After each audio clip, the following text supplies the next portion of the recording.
Okay, guys. Okay. I apologize for the long break. Okay, I should never make promises like that again. But anyways, let's just move over to the video. Okay. The Time I Got Reincarnated as Yamcha is an official spin-off manga made by popular fan artist, sorry if I butchered this, Dragon Garu Lee back in December of 2016. It ran for 3 chapters with 2 extra chapters coming out later. It was being published in Jump Plus. This is the same magazine where stuff like Chainsaw Man and One Piece gets published today.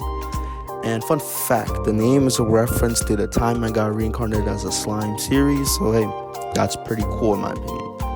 Following the announcement of the series, Dragon Garu Lee, I'm just gonna say Lee, took to Twitter to say, "This time they're letting me draw a Dragon Ball side story manga for Jump Plus. I was worried about what kind of response it would get, but I was surprised that it caused good enough stir to trend on Twitter.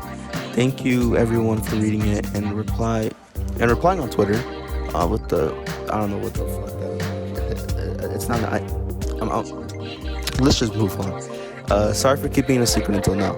My editors first gave me the plans for a manga about reincarnating as Yamcha, and I used that as a basis to make my rough draft and an original manuscript. Like always, I did everything myself, entirely analog.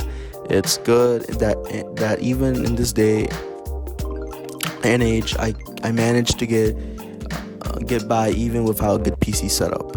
By the way, it's planned for 3 chapters total, and I'll try and have the next installment out by next month. So everyone looking forward to it, please hang on for just a little bit more. On the official account, and they went and wrote, he challenges himself for stupendous training. Which kind of gives me a higher hurdle to clear. Okay, so after this, you might be wondering on what is this story about. Well, over the 3+ chapters, it follows a boy that's a huge Dragon Ball fan who's talking to his friend about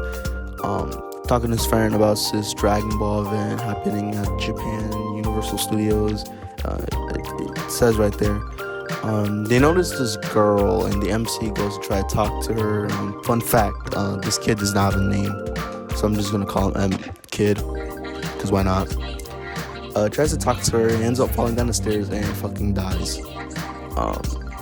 He just dies, and then he wakes up as Yamcha just after the events of the Pilaf saga. Eventually he finds Bulma, Oolong, and Goku.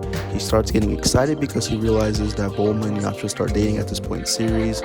After talking for a bit, Bulma, Yamcha, Oolong, and Goku start going separate ways. But then the kid realizes that Yamcha kinda sucks, and decides to go with Goku to go train with Master Roshi. And while riding on the Nimbus, the kid wonders if he can make it work as Yamcha. And then there's a massive time skip to the Saiyan saga. All the events of Dragon Ball happen. This also includes the kid, drinking the mist. I think it was like the water. It shows like a panel of like Yamcha drinking that water. I think like divine water that Goku drank during the Demon King Piccolo saga, doing the training of Roshi and stuff like that. It's like a little panel in the 2nd chapter. So then the time skip is to the Saiyan saga where Vegeta and Nappa are already on the planet, and the Cybermen are already hatched and ready to fight the Z Fighters. And Yamcha claims that he can take out all the Cybermen at once. Eventually, all of them proceed to jump Yamcha, and then they blow up. So, you guys know how in canon Yamcha died after the explosion? Well, this time he survives the explosion. From all 6 of them, I think there were like 6 of them, I might be wrong on that one, and is completely unscathed. The reason for this is during the 1-year period where he was actually training with Elder Guru on planet Namek. Thanks to the kid's knowledge about Dragon Ball, he knew that Popo had access to Kami's ship and flew off to Namek. And then he went to Elder Guru and asked for his potential to be unlocked, just like how Gohan and Krillin had their potential unlock back in the Namek saga. But Elder Guru quickly finds out this kid isn't Yamcha, but still unlocks his potential. After this, the kid realizes he still has time before the Saiyans show up and proceeds to ask Nail to train him. At first, Nail says no, but then Guru tells him he should consider training him because Guru believes the kid can change the fate of Namek. So then Nail and Yamcha proceed to train for several months, and then one day Bulma calls Yamcha and tells him the Saiyans are coming the next day. The kid is shocked. Then he remembers the Saiyans didn't exactly take 1 year to get to Earth, and now has to find a way to get back to Earth before the Saiyans show up. He gets the idea to wish to Porunga to send him back to Earth, and it actually works, and he's sent back to Earth ready to fight. And now we go back to the present, where Vegeta and Nappa are shocked that Yamcha managed to survive, and Vegeta scans his power, which is at 10,000. This would mean he is much stronger than the other Z fighters, stronger than Nappa, and even stronger than base Goku during this arc. But Nappa charges at Yamcha, and then Yamcha just one-shots him. We fast forward a bit, where Goku and Yamcha are the only ones fighting Vegeta.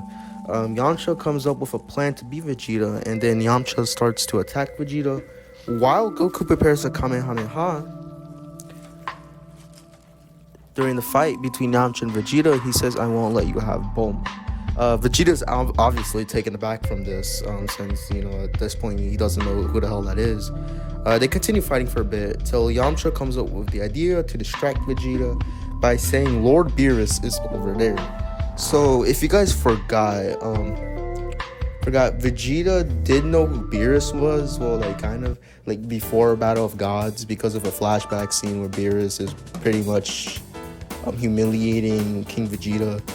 And yeah, that's all he knows about Beerus. So let's go back to the actual video. Yamcha ends up kicking Vegeta in the air. Then Goku shoots him with his Kamehameha. And then Vegeta ends up surviving, obviously like in canon. Surviving, Yamcha tries to kill him, but realizes that killing Vegeta would do much more harm in the long run, so he doesn't kill him. Soon after that, he comes to the realization that he and the Earthlings are pretty much irrelevant when it comes to power from this point on. Kami looks down on the Earthlings from the lookout and says, among his allies, there's another clad in the same energy. Foreshadowing, if I say so myself. And then the mysterious figure glares at Yamcha, and states that that power that Yamcha has, there is no doubt that he is the same. How many times has he done this before? And now for the final chapter, this is chapter 3. It starts off with the kid reflecting on his time in the Dragon Ball universe. While reflecting, he's also getting ready for his biggest battle yet. Turns out that big battle is against Cell, or maybe since Yamcha actually, ditches the Z fighters this time around and meets with somebody, and that somebody turns out to be, drumroll please, Chaozu. We find out that he's also been reincarnated and that he's wanted to talk to the kid for a while.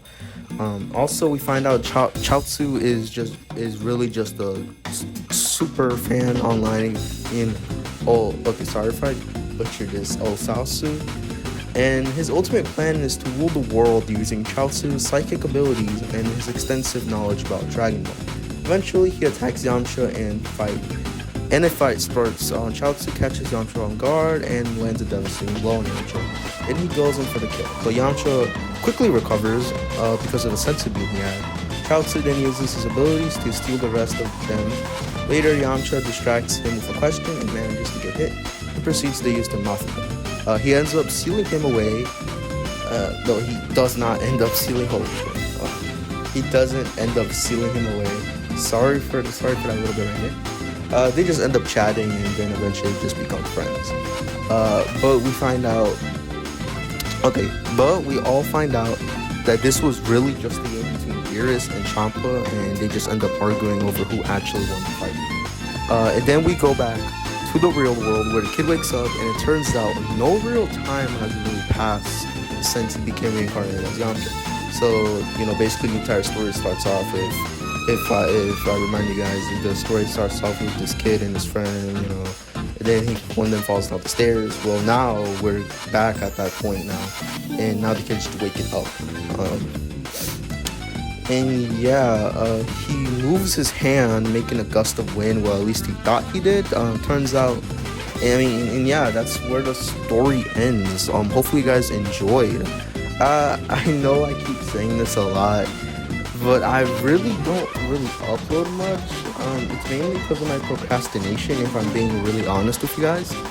Obviously school has a factor to it, but I mean, it's, you know, like, I don't know, man, sometimes I just be procrastinating, stuff like that. I'm not recording the audio for like this part of the video, so, you know, that's pretty cool. This video should go up in like, you know, pretty soon. But yeah, the next couple uploads on the channel will be a little bit like experimental with the stuff I do, and hopefully the editing is a bit different. Hopefully you guys appreciate what I did with the editing today. I tried something new. Hopefully you guys enjoyed it and it doesn't look too bad, cause I think it's gonna turn out pretty rough in my opinion. But anyways, I hope you guys enjoyed this video. Make sure to go follow me on my Twitter account at the Turtles Fanboy. I'm probably gonna change that pretty soon, to be honest with you guys. Also make sure to join my Discord server. Called Daniel's Corner. So yeah, hopefully you guys will join. And yeah, that's pretty much it for me, guys. See you guys whenever. I'm probably not gonna make any upload promises again for a while, at least, until I can, you know, stop procrastinating so often. But until then, guys, for my next upload, see you guys. Hopefully you guys enjoyed the video. Peace out and bye.